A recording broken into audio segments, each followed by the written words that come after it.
2,000 years later.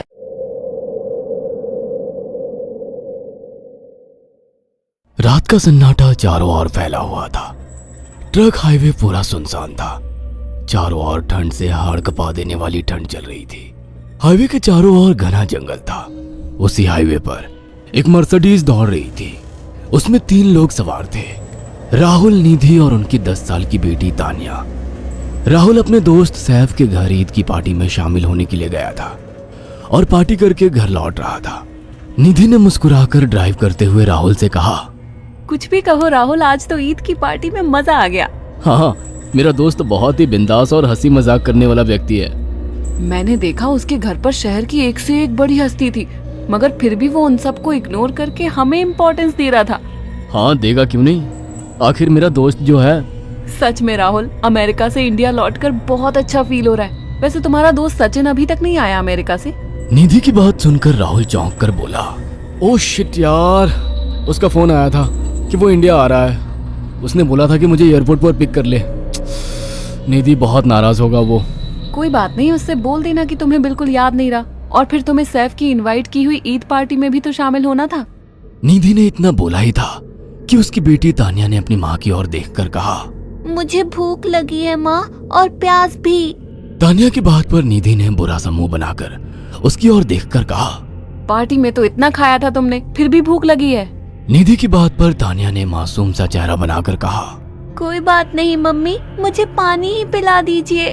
कितनी बार बोला है मुझे मम्मी मत बोला करो। पानी अभी नहीं है, आगे जाकर कोई शॉप पड़ेगी तो बोतल खरीद के दे दूंगी। निधि की बात पर राहुल ने मुस्कुराकर कहा, छोटी बच्ची है निधि, इतना नाराज होना सही नहीं है। राहुल ने इतना कहा ही था कि अचानक एक काली परछाई राहुल की कार के सामने आकर खड़ी हो गई। राहुल के पैर अचानक ब्रेक पर पड़ गए। गाड़ी तेज रफ्तार में थी। ब्रेक अचानक लगने से पलटते पलटते बाल बाल बची थी। राहुल के चेहरे पर भयानक ठंडी में भी पसीने की बूंद टपकने लगी। वो दोनों कार से बाहर निकल आए। निधि ने डरते हुए कहा, आखिर कौन था ये? ऐसा लगा जैसे कि कोई भयानक काली परछाई मेरे कार के सामने आकर खड़ी हो गई हो। वह दोनों काली रात के सन्नाटे में इधर उधर देखने लगे। तभी निधि को एक घने पेड़ के पास तो चमकीली हुई आंखें दिखाई दी। उसकी आंखें बिल्कुल भेड़ियों की तरह लग रही थी। निधि ने चीखते हुए राहुल से कहा, राहुल देखो कौन है वो, जल्दी से गाड़ी में बैठो, मुझे बहुत डर लग रहा है। राहुल ने उस तरफ देखा तो उसके रोंगटे खड़े हो गए। वो दोनों गाड़ी के अंदर बैठने ही वाले थे कि अचानक एक अजीब सा चेहरा वाला भयानक सा आदमी बिजली की रफ्तार से उनके सामने आकर खड़ा हो गया। राहुल ने देखा कि उसका चेहरा बिल्कुल सड़ा हुआ था और उसकी आंखें भेड़िए की तरह चमक रही थी। उसके लंबे लंबे बाल उसके कंधे तक आ रहे थे और उसके दांत भेड़िए की तरह बाहर की ओर निकल रहे थे। हाथों की जगह नुकीले पंजे थे।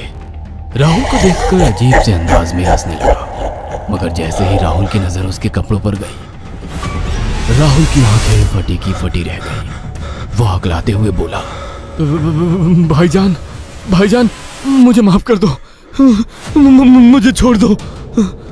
राहुल ने इतना कहा ही था कि अचानक उस अजीब से देखने वाले भयानक आदमी ने अपने पंजों से राहुल की गर्दन कसकर पकड़ ली और एक ही सेकंड में उखाड़ कर जमीन पर फेंक दी। राहुल के धड़ से लाल रंग का खून का फुहारा फूट पड़ा।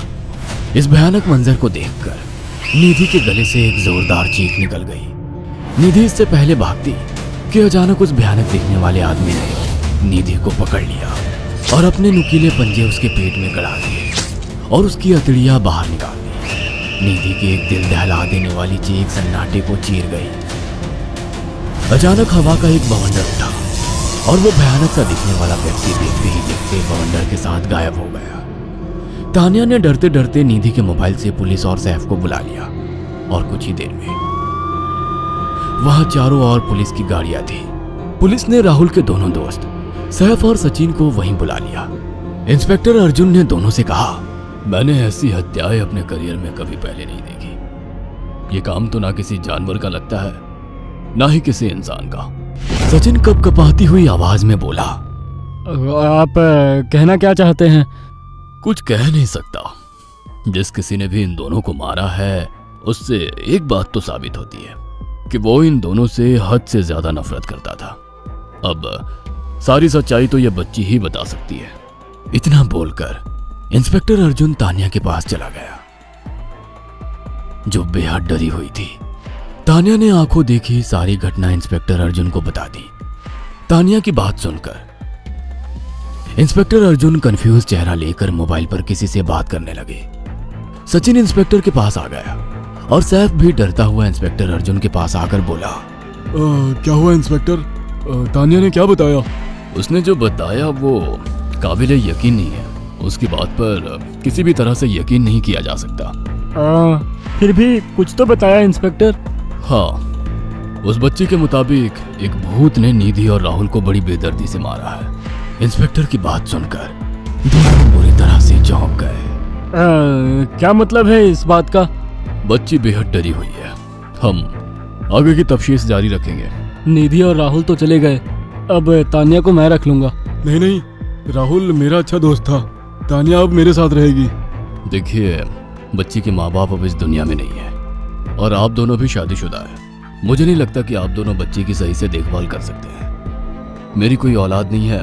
मैंने अपनी पत्नी को फोन कर दिया है, वो भी IPS ऑफिसर है। ये बच्ची आज से मेरे साथ रहेगी। उसका मासूम चेहरा मेरे दिल में उतर गया है। अब तुम दोनों जा सकते हो। पूछताछ के लिए मैं जब भी तुम्हें बुलाऊं तुम दोनों आ जाना। इंस्पेक्टर ने ये बात बोली ही थी कि अचानक वहां पर मौसम बदल गया। चारों ओर काली घटाएं छा गई और एक भयानक बवंडर उठा और देखते ही देखते सब पुलिस वालों के सामने वो भयानक चेहरे वाला आकार सबके सामने खड़ा हो गया। उसको देखकर सबके रोंगटे खड़े हो गए। देखते ही देखते उसने अपने भयानक पंजे सैफ की आंखों में डालकर उसकी आंखें निकाल ली। सैफ ने चीखते हुए वहीं दम तोड़ दिया। उस भयानक आदमी को देखकर सचिन उसके पैरों पर गिर गया। तुम तो भाईजान से कपड़े पहने हो। मैं समझ गया, तुम भाईजान हो। मुझे माफ कर दो भाईजान, मुझे यहाँ से जाने दो। मैंने कुछ नहीं किया था। वो भयानक चेहरे वाला गुर्राते हुए बोला, बता इन सबको कि ये सब इतनी भयानक मौत क्यों मरे। सचिन दौड़ता हुआ इंस्पेक्टर अर्जुन के पास गया और बोला, मैं जानता हूँ इसने इन तीनों को क्यों मारा। इसका नाम भाईजान था। जब ये जिंदा था ये किसी का भाई किसी की जान था। बहुत साल पहले ये हम सबका बहुत अच्छा गहरा दोस्त और बिजनेस पार्टनर था। ये सबकी बहुत मदद किया करता था। इसकी प्यारी सी बेटी थी तानिया, जो इस वक्त कार के अंदर बैठी हुई है। ये इसी की बेटी है। भाईजान अपने सारे पैसों से एक बहुत बड़ा हॉस्पिटल खोलना चाहता था, जिससे गरीबों का मुफ्त इलाज किया जा सके, मगर हम तीनों इसके लिए तैयार नहीं थे। हमारी नीयत उसकी दौलत पर खराब थी और एक दिन हम सब धोखे से ईद के दिन भाईजान को यहाँ ले आए और इसे मारकर फेंक दिया। तो फिर तुम सबने इसकी बेटी को क्यों जिंदा छोड़ दिया? हमें बाद में पता लगा कि भाईजान ने सारी जायदाद अपनी बेटी के नाम कर दी है, इसीलिए हमने भाईजान की पत्नी को भी मार दिया। और तानिया का तुम 18 साल की उम्र पूरी करने का इंतजार कर रहे थे ताकि सारी जायदाद अपने नाम करा सको और बाद में उसे भी ठिकाने लगा सको। इसी के लिए तुम दोनों इस मासूम बच्ची को अपने साथ रखने की जिद कर रहे थे। जी, आपने बिल्कुल सही कहा। हम तानिया को भी इसी जगह लाकर मार देते। सचिन की बात सुनकर इंस्पेक्टर अर्जुन की आंखों में खून उतर आया। इंस्पेक्टर अर्जुन के कुछ कहने से पहले ही भाईजान बिजली की रफ्तार से इंस्पेक्टर अर्जुन की आंखों के सामने से सचिन को पकड़कर ले गया और उसके शरीर के टुकड़े टुकड़े कर दिए और हवा में उठे एक तेज बवंडर के साथ गायब हो गया। सारी घटना इंस्पेक्टर अर्जुन की आंखों के सामने हुई थी। तानिया को इंस्पेक्टर अर्जुन और उसकी पत्नी ने अपनी बेटी की तरह पाला। अगर आपको हमारी ये कहानी पसंद आई हो तो इसे लाइक और शेयर करना ना भूलें। साथ ही ऐसी और नई कहानियों के अपडेट्स पाने के लिए हमारे चैनल अक्षु टीवी को जरूर सब्सक्राइब करें।